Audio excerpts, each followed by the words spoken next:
이런 상담이 가끔 옵니다. 변호사님, 제가 그 술을 먹고요, 모르는 사람과 잠자리를 가졌습니다. 뭐 얼마 지나지 않아 그 모르는 번호로 연락이 왔다. 왜냐면 이분끼리 이제 번호 교환도 안 한 거거든. 야, 네 아이를 임신했으니 책임져라 라는 연락이 온단 말이야.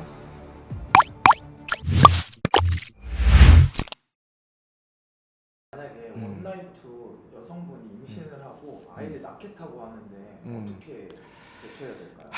이게 사실 복잡한 문제입니다. 왜냐면 아니 이게 여자친구라면은 여자친구여도 복잡해요. 이게 이제 뭐 나이라든지 여러 가지 벌이라든지 이런 걸 생각해서 낳아야 되느냐 이런 것들 고민해봐야 되는 문제인데, 심지어 모르는 사람이야. 이 사람 썸도 아니고요. 그냥 진짜 뭐 저희한테 의뢰인 오신 분들은 그냥 그날 만났기 때문에 이름도 몰라. 이름도 모르고 성도 몰라. 노래에 있지만. 그러니까 뭐 갑자기 이 사람이 얘기를 임신했다고 하더라도 전혀 모르는 사람과 갑자기 결혼할 수는 없잖아요.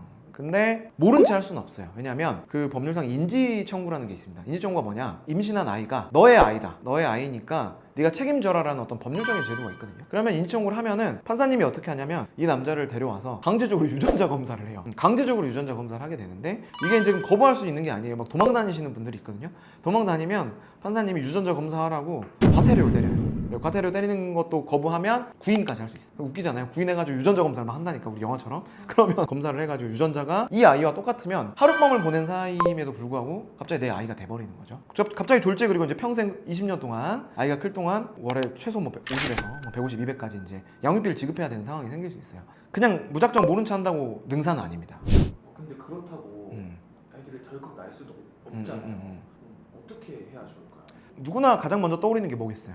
아이를 지우는 방법이겠죠. 2020년까지만 하더라도 이게 낙태죄가 그 불법이었잖아요. 낙태죄란 죄가 있었고 형법적으로 처벌도 됐던 죄인데 헌법 불합치 판정이 났습니다. 그래서 한마디로 그 헌법재판관님들이 보시기에 이 법은 현행 어떤 상황에 봤을 때는 맞지 않다. 헌법 불합치가 나왔기 때문에 이제 국회에서 빨리 이제 이거를 새로 이제 법을 만들어라는 건데, 그러니까 헌법 불합치라는 거는 지금 이 법이 맞진 않지만 새로운 법은 없다는 거예요. 그러니까 붕 떠 있죠. 근데 이제 요즘 찾아보시면 그 예전에 비해서 이제 이게 낙태죄가 처벌이 안 되기 때문에 임진 중절 뭐 이런 막 광고들이 많이 떠 있어요, 산부인과에. 실질적으로 이제 암암리 하던 것들이 조금 더 양지로 올라왔다 이렇게 볼 수 있는 상황이고, 낙태를 어쨌든 처벌할 수는 없습니다, 지금 상황에서. 그래서 사실은 생명을 죽인다는 게 굉장히 뭐 권장되는 행위는 아니겠죠. 근데 이제 당연히 피임을 잘 하셔야 되는데, 이미 생겼다는 가정하에서는 그래도 이 방법을 생각을 안 할 수는 없겠죠. 낙태가 원래는 불법이었는데 지금은 합법도 아니고 불법도 아닌 애매모호한 상태. 그렇죠. 일단은 헌법에 불합치한다는 거예요. 그러니까 헌법에 여러 가지 뭐 그 규정된 기본권들을 봤을 때 낙태를 실제로 막고 있었어도 낙태를 많이 하셨었잖아요. 그러니까 무작정 낙태죄를 그대로 끌고 가는 게 현재 상황과 맞지 않다 이런 판단을 내리신 거고요.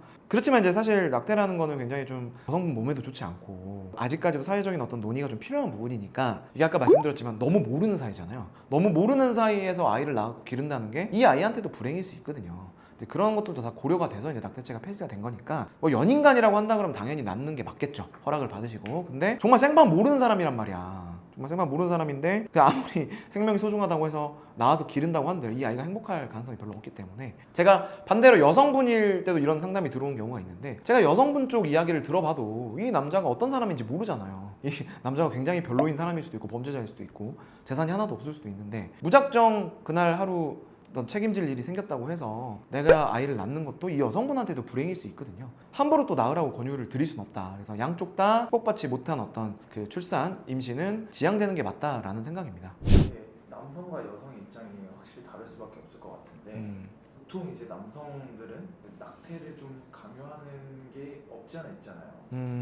막 그냥 낙태를 강요한다. 이제 그 낙태를 강요한다고 해서 낙태 강요죄 뭐 이런 건 따로 있지는 않고요. 다만 이제 그 형법상에 강요죄라는 게 있어요. 사람들한테 하기 싫은 일을 의무적으로 강제하거나 아니면 꼭 해야 되는 일을 못하게 강요한다든지 이런 것들은 강요죄로 처벌할 수 있는데, 어쨌든 낙태도 여성분이 하기 싫다고 할 수 있잖아요. 오빠 아직 잘 모르지만 우리가 이제 나와서 잘 길러보면서 알아가자 이러실 수도 있잖아요. 왜냐면 여성분들은 또 그 어떤 잉태한 생명에 대해서 굉장히 책임지고 싶어하는 모성애가 기본적으로 있기 때문에 드물긴 하지만 낳으려고 하시는 분들도 있어요. 그러면 남성분이 야, 너 안 낳으면 내가 너 어떻게든 뭐 때려가지고 유사시키게 할 거야, 예를 들면 그런 거 전부 다 형법상 강요죄로 처벌될 수가 있고요. 만에 하나 뭐 극단적으로는 뭐 약을 먹여서 뭐 낙태를 시킨다든지 되게 잔인한 방법으로 어떤 뭐 폭행이라든지 이런 것들로 인해서 낙태를 시키시려는 분도 있는데, 그런 경우에는 뭐 상해죄라든지 중상해죄 이런 것들로 처벌받을 수도 있다. 그래서 함부로 그렇게 하실 수는 없다.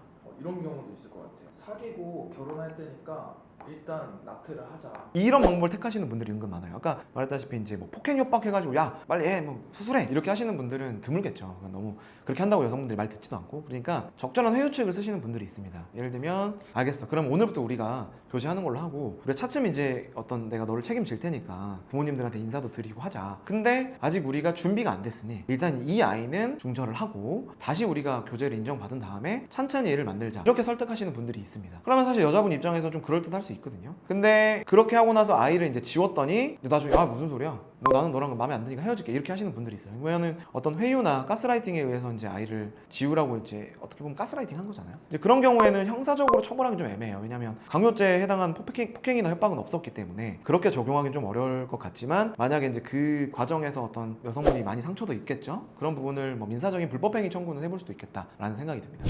여성이 거짓으로 자기 임신했다 이렇게 얘기하는 경우도 분명 있을 것 같아요. 있어요. 이게 이제 남성분 입장에서 이제 잘못된 케이스를 말씀드린 건데 여성분들도 가짜로 임신한 척 하시는 분들도 있거든요. 예를 들면 하룻밤을 보냈는데 이분이 정말 뭐 엄청 괜찮은 분이야. 또는 굉장히 재산이 많다는 걸 알게 됐어. 그랬는데 뭐 임신이 되시는 경우도 있지만 그게 아니라 그걸 나중에 알게 돼서 나쁜 마음을 품고 오빠 아이를 임신했어 이러면서 여러 가지 비용 청구를 하시는 분들이 있거든요. 사실은 이게 정말로 극단적으로 내 아이라는 보장도 없을 수도 있고 또는 진짜 임신을 안 하시는 분들도 있거든요. 그래서 판례들을 찾아보시면 이제 그런 것들 사기로 처벌된 경우가 있어요.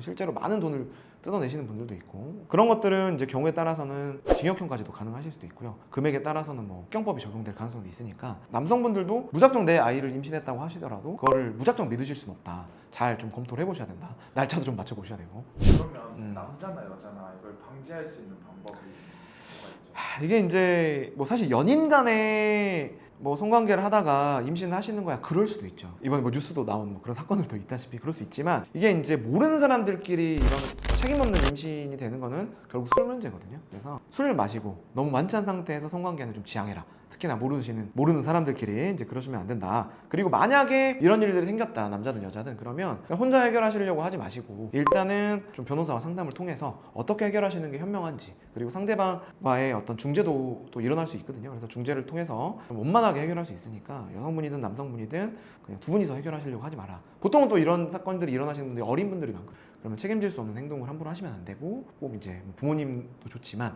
일단 법리적으로 해결해야 될 부분도 있으니까 상의를 하시는 게 좋겠다는 생각이 듭니다. 자, 오늘은 원나잇으로 원치 않는 임신을 하신 분들에 대해서 어떻게 해결해야 될지 한번 알아봤는데요. 유익하셨다면 구독, 좋아요, 알림 설정 부탁드리겠습니다. 다음엔 좀 더 좋은 내용으로 찾아뵙겠습니다. 감사합니다.